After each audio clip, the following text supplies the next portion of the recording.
So, Marcus here, and I'm thinking about this story. You know, starting way back off the southern coast of Africa, 1901. There's this man, Velshi Keshavjee, and he's on a ship trying to get back to Pretoria after the Boer War, and it gets diverted. Yeah, and he's doing the math, right? He's looking at the water, and the math just isn't adding up. It's shark territory. He's like way out there, and no one's coming to help him. But then there's the other math, the cost of not going forward. Right. The math that says if he turns back, he's failed. Failed at the one thing he came to do, rejoin his brother. And, he swims. He swims. He gets to Marabastad, which was the segregated Indian quarter outside Pretoria. And that act, that single calculation, that going forward instead of back, that builds an entire family lineage. It's really quite incredible. It's wild, isn't it? His son will run a bakery. His grandson will sit at the feet of Mohandas Gandhi. His great-grandson will be the first Indian Canadian elected to provincial office in Ontario. And then his great-great-grandson gets hit in the leg with a rubber bullet by Minneapolis police on live TV. And the President of the United States, he calls it beautiful. And by June of this year, we're talking just 2 months from now, that great-great-grandson, Ali Velshi, he'll be anchoring national cable network news at 11 o'clock every single weeknight. The lineage, it's still running its experiment, and we're totally inside it. So we're inside this unfolding experiment, right? And what I really want listeners to understand is that democratic preservation, it doesn't look like the grand, heroic narratives we often expect. It's far less romantic. Exactly. It looks like Velshi Keshavjee swimming through shark-infested waters because the calculations left him no other path. He had no idea what he was truly building, no clue about the bakery, the bulldozers, or the profound costs down the line. Or like his grandson later defying apartheid laws by selling half-loaves of bread. These are the specific, often small acts that constitute the true work of preserving democracy. By the end of our conversation, you'll have a working frame for identifying your own version of these moves. That specific, small act available to you, which costs something, but produces public information for people you'll never meet. We'll ask if you're willing to do it anyway. So let's anchor what's actually documented here. 5 generations, 3 continents, and this one continuous question. Velshi Keshavjee, he makes that swim. His son, Rajabali, is born in Johannesburg around 1903. And at age 7, and this is the part that it's almost too cinematic to be real, but it is, Mohandas Gandhi shows up at the family door. Tolstoy Farm, outside Johannesburg, 1910. Named for Tolstoy, obviously, because Gandhi had been corresponding with him about the moral foundations of nonviolent resistance.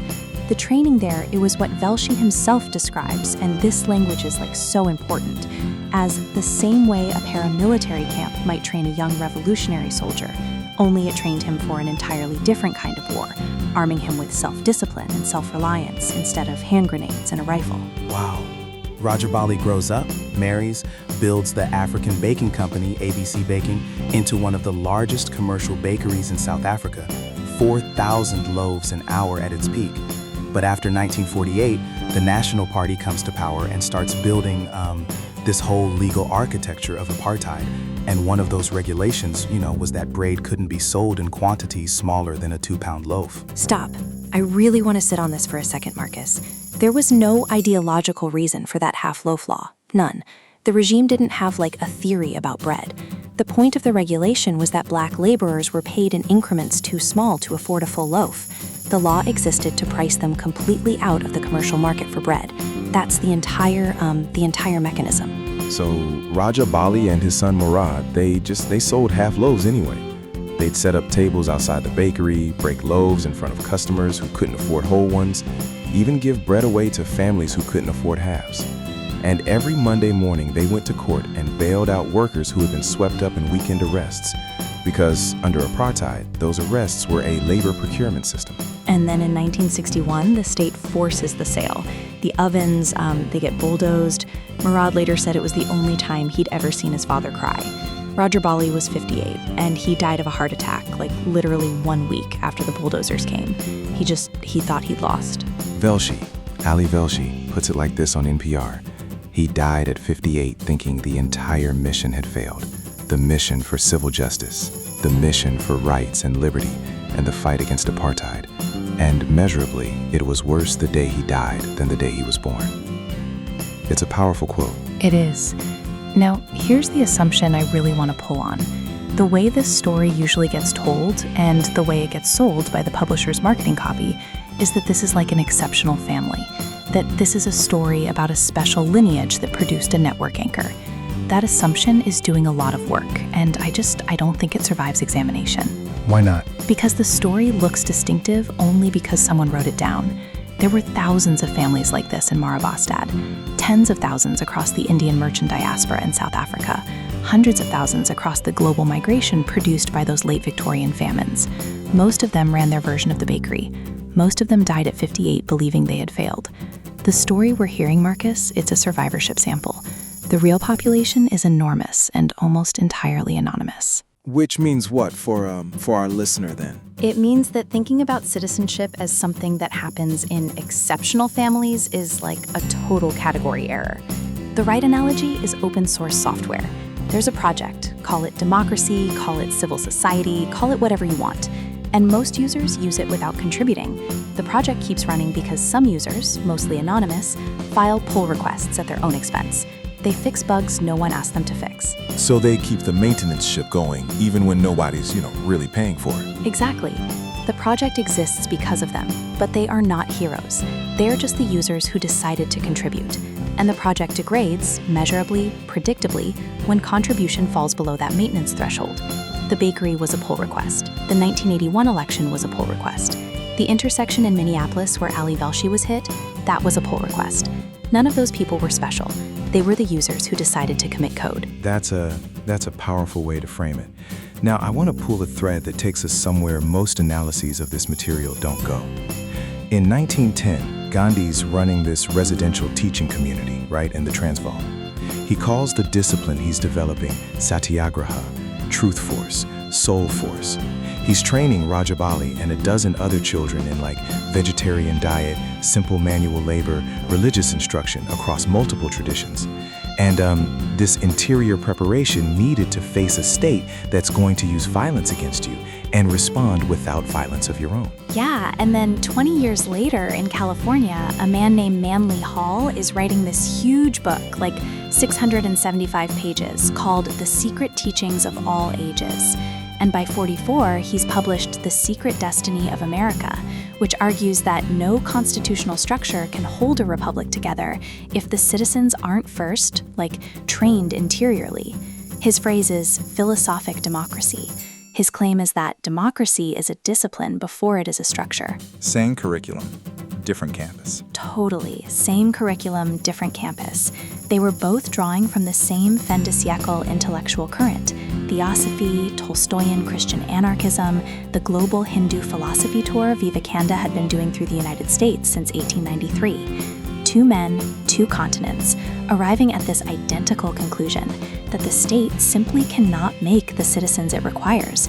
The formation, it has to happen somewhere else, Where does it happen then?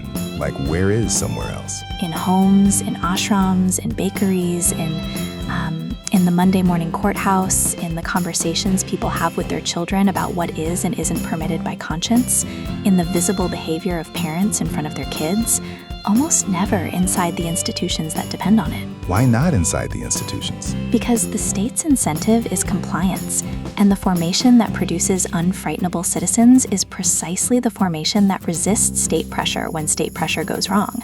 A state that successfully manufactured those citizens would be manufacturing its own constraints. So it doesn't. It just doesn't. So, I concede the harder truth. Forward expectation isn't foreordained. It's conditional on action. History bends to whoever bends it. The work isn't held by cosmic guarantees, but by people doing it daily. When they stop, it stops. Exactly. The comforting providential framing is false. The painful contingent framing is true, and it's the one that actually does the work. So for our listener, what is your half-loaf? Find what conscience permits, but pressure doesn't, and do it publicly. What is your unwinnable race? Run the public demonstration you know you'll lose. And what is your intersection? Find where you keep showing up after being shot, because that second appearance tells the next person it's still possible. Not heroic, Marcus. Just commit code. This June, Ali Velshi, bruised from a rubber projectile, anchors the 11th hour on MS Now. The Lineage keeps committing code live. We are inside this experiment. Its result depends on choices not yet made. Rajabali died believing he'd lost. He had not. You can't see the next link. Bake the bread anyway. Hey everyone, Marcus here. Before we dive deeper, if you're enjoying our conversation, please take a moment to hit that like button, leave a comment, subscribe to our channel, and most importantly, share this episode to help our network grow. Absolutely, Marcus. Picking up on formation happening somewhere else, outside the institutions that depend on it, that somewhere else is profoundly important. It's a conceptual space where fundamental truths about citizenship are forged. This brings us to a fascinating parallel that developed on two different continents. Exactly. If the state doesn't produce the citizens it needs, then the interior preparation to face state violence nonviolently becomes the critical discipline. Gandhi called it truth force. So this isn't just practical defiance, but a deeper training for a different kind of war. This satyagraha resonates far beyond Tolstoy Farm. Indeed, it's a universal curriculum for cultivating unfrightenable citizens, transcending geography, but always reaching the same core principles for preserving democracy.